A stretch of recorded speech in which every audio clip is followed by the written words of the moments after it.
Welcome to this corporate finance explainer. आज हम बिल्कुल सीधे उस डिलेमा पर बात करेंगे जो हर फाउंडर के दिमाग में चलता है। जब बिजनेस बढ़ाने का सपना देखा जाता है तो उसके लिए फंडिंग लाना सबसे बड़ा हर्डल होता है। डेट या इक्विटी, ये एक ऐसी चॉइस है जो किसी भी कंपनी का पूरा फ्यूचर डिसाइड कर सकती है। आखिर एक ड्रीम बिजनेस को फंड कैसे किया जाए, पैसे कहां से आएंगे? ये एक ऐसा चौराहा है जहां हर एंटरप्रेन्योर को आकर खड़ा होना ही पड़ता है। एक गलत टर्न और पूरा बिजनेस मॉडल खतरे में पड़ सकता है। चलिए इसे दो रियल लाइफ एग्जाम्पल से समझते हैं। एक तरफ है रिया, जिनकी रातों की नींद उड़ी हुई है क्योंकि उन पर एक हैवी लोन और उसके मैंडेटरी इंटरेस्ट पेमेंट्स का बोझ है। दूसरी तरफ है अर्जुन। अर्जुन अपने बिजनेस की इक्विटी बेचने यानी अपने खुद की कंपनी का मालिकाना हक डाइल्यूट होने के डर से घबराए हुए हैं। देखा जाए तो दोनों ही अपनी जगह बिल्कुल सही हैं। तो आज इस एक्सप्लेनर में इन्हीं सब चीजों को अनपैक करेंगे। हम कवर करेंगे the startup financing dilemma, debt और इक्विटी फाइनेंसिंग का डीप डाइव, उनका हेड टू हेड कंपैरिजन, कुछ रियल वर्ल्ड स्ट्रैटेजीज और finally choosing your growth path. Number 1, unpacking debt financing, borrowing to grow. चलिए डेट से शुरू करते हैं। आसान भाषा में डेट किसी और के पैसे को रेंट पर लेने जैसा है। अपने बिजनेस को बड़ा करना है, किसी और का पैसा उधार लीजिए और उसके बदले में उन्हें इंटरेस्ट यानी रेंट चुकाते रहिए। अब इस रेंट को ही फाइनेंस की दुनिया में कॉस्ट ऑफ डेट कहा जाता है। ये बेसिकली वो इंटरेस्ट रेट है जो एक बिजनेस लोन्स या बॉन्ड्स पर पे करता है। इस फॉर्मूला से इसे आसानी से कैलकुलेट किया जा सकता है। लेकिन यहां एक छुपा हुआ फायदा है जो डेट को काफी अट्रैक्टिव बनाता है, और वो फायदा है टैक्स शील्ड। इसे ऐसे समझते हैं, मान लीजिए एक कंपनी 10% इंटरेस्ट रेट पर $1 मिलियन का लोन लेती है, पर अगर उस पर 30% टैक्स लग रहा है तो एक्चुअली में इफेक्टिव कॉस्ट ऑफ डेट घटकर सिर्फ 7% रह जाता है। क्यों? क्योंकि जो इंटरेस्ट बैंक को पे किया जाता है उस पर टैक्स डिडक्शन मिलता है, लिटरली एक मैसिव डिस्काउंट। पर रुकिए, तस्वीर का दूसरा पहलू भी है।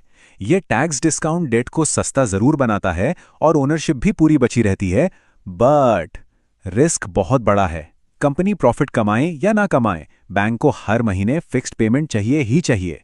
अगर एक भी पेमेंट मिस हुई तो सीधा कैश फ्लो ब्लॉक होता है और फ्रैंकली बैंक्रप्सी का खतरा दरवाजे पर दस्तक देने लगता है।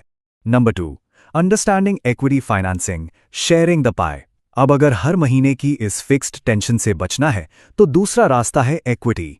इक्विटी फाइनेंसिंग यानी अपनी कंपनी के शेयर्स बेचना। इसे ऐसे सोचिए जैसे बिजनेस के पाए का एक छोटा सा टुकड़ा किसी और को दिया जा रहा हो।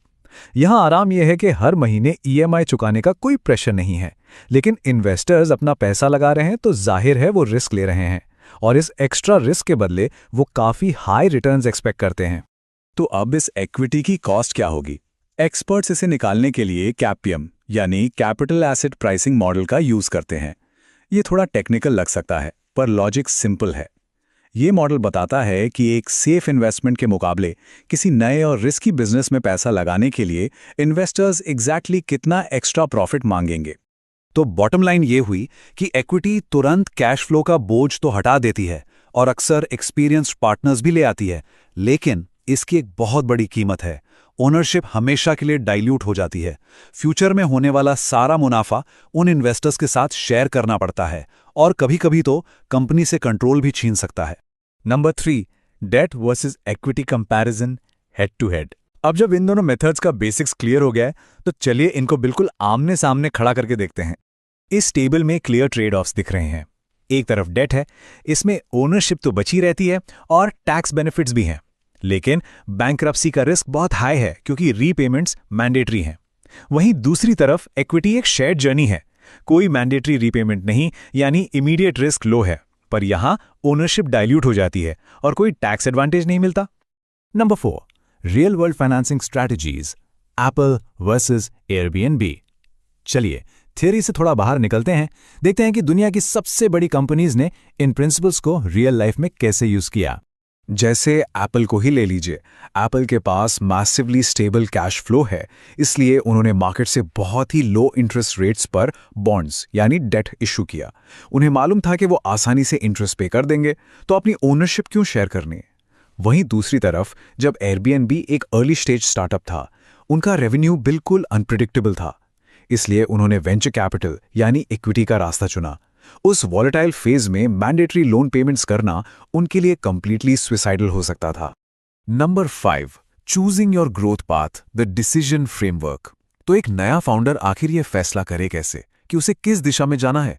देखिए, अगर एक कंपनी का रेवेन्यू स्ट्रीम एस्टैब्लिश्ड है, जैसे सॉफ्टवेयर एज अ सर्विस, जहां हर महीने लगातार सब्सक्रिप्शंस आते हैं, ऐसी सिचुएशन में जहां कैश फ्लो प्रिडिक्टेबल है और आराम से इंटरेस्ट कवर कर सकता है, तो डेट एकदम ऑप्टिमल टूल है। अपनी कंपनी का हिस्सा क्यों देना जब पैसों का किराया चुकाकर आराम से काम चलाया जा सकता है। पर इसके ठीक ऑपोजिट, प्री रेवेन्यू या अर्ली स्टेज स्टार्टअप्स के लिए इक्विटी किसी लाइफ जैकेट से कम नहीं है, खासकर जब नई टेक मार्केट में लानी हो और ग्रोथ अनप्रेडिक्टेबल हो। ऐसी जगह पर फिक्स पेमेंट्स का डर हटाकर किसी बड़े इन्वेस्टर से मेंटरशिप लेना और कंपनी का कुछ हिस्सा दे देना हाइपर ग्रोथ के लिए काफी स्मार्ट स्ट्रेटजी होती है। Absolutely nothing is more important to a new business than raising capital. सच तो यही है कि किसी भी नए बिजनेस के चलने या बंद होने में कैपिटल स्ट्रक्चर ही सबसे बड़ा रोल प्ले करता है। ये फैसले कंपनी के कंट्रोल, रिस्क और प्रॉफिटेबिलिटी के बीच एक बहुत ही नाजुक बैलेंस क्रिएट करते हैं। और दिलचस्प बात यह है कि यही मिक्स आगे चलकर मास्टर की बनता है कंपनी के पूरे फाइनेंशियल्स को डिकोड करने का। जब डेट और इक्विटी के लॉजिक पर अच्छी ग्रिप बन जाती है, तो बैलेंस शीट्स और कंपनी वैल्यूएशंस अचानक से सेंस मेक करने लगती हैं। यही फंडामेंटल आगे आने वाले एक्सप्लेनर्स में एडवांस्ड फाइनेंशियल समझने के लिए सॉलिड फाउंडेशन सेट करेगा। तो अब एक आखिरी बड़ा सवाल किसी भी नए और बढ़ते हुए एंटरप्राइज के लिए यही बचता है, क्या बिल्ड करने के लिए लोन की स्ट्रिक्ट डिसिप्लिन के साथ जाना बेटर है, या फिर स्केल करने के लिए बिजनेस के पाई का कुछ हिस्सा बांटकर सबके साथ रिस्क शेयर करना एक बेटर अप्रोच है? सोचने वाली बात है, राइट?